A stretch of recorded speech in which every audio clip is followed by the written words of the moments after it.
Chebrolu Kiran arrest విషయాన్ని ఎలా చూస్తా ఉన్నా? టీడీపీకి చాలా బాగా మాట్లాడుతున్నాడు, చాలా బాగా పనిచేస్తున్నాడు. అటువంటి వ్యక్తిని కూడా అరెస్ట్ చేయడం టీడీపీ డైరెక్ట్ నాన్ అవైలబుల్ కేసులతో తీసుకెళ్తాం ఎలా చూస్తాం? రోడ్డు మీద ఈడ్చుకెళ్ళి మరిన్ని పరిస్థితి మనం చూస్తాం. ఆంధ్రప్రదేశ్లో ఒక మంచి ప్రభుత్వం నడుస్తుంది, కూటమి ప్రభుత్వం. అక్కడ పవన్ కళ్యాణ్ గారు, చంద్రబాబు నాయుడు గారు, నారా లోకేష్ గారు యువతకు ఉద్యోగాలు ఇవ్వాలని, రాజధాని ఏర్పరచాలని, ఆంధ్రప్రదేశ్ని నెంబర్ 1గా తీసుకొని వెళ్ళాలని వాళ్ళు ఆ పనిలో ఉన్నారు. గత వైసీపీ గవర్నమెంట్లో ఇష్టానుసారంగా బూతులు తిట్టించడం అనేది ఈ కూటమి ప్రభుత్వంలో జరగదు. అది సొంత పార్టీ కార్యకర్త అయినా యాక్షన్ తీసుకుంటారు అని మొన్న లోకేష్ గారు చెప్పారు, చంద్రబాబు నాయుడు గారు కూడా చెప్పారు.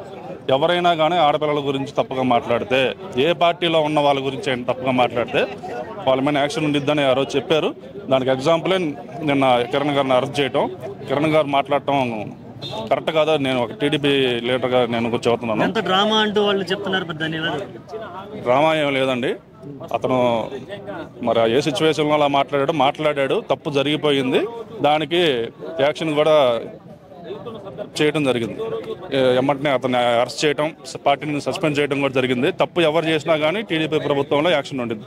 మరి ఒకప్పుడు గతంలో చూసుకుంటే నారా భువనేశ్వర్ గారిని కూడా ఇష్టం వచ్చినట్టు మాట్లాడారు, అసలు నోటితో చెప్పలేనటువంటి మాటలు మాట్లాడారు. మరి వాళ్ళ మీద ఇంకా సీరియస్ యాక్షన్ తీసుకోలేదని చాలా మంది కార్యకర్తలు మాట్లాడుతున్నారు.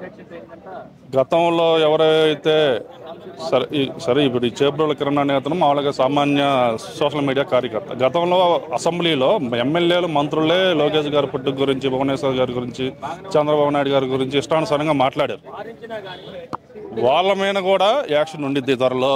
తప్పు సొంత పార్టీ కార్యకర్తనే తప్పు చేసి క్షమించని సీఎం గారు వాళ్ళని వదిలిపెడతారని మీరు ఊరుకుంటున్నారా? త్వరలోనే, ఇప్పుడు గవర్నమెంట్ వచ్చి 10 నెలలే, ఇంకా చాలా టైం ఉంది. త్వరలోనే ఎవడెవడైతే తప్పు చేశాడో అందరి మీద యాక్షన్ ఉంది.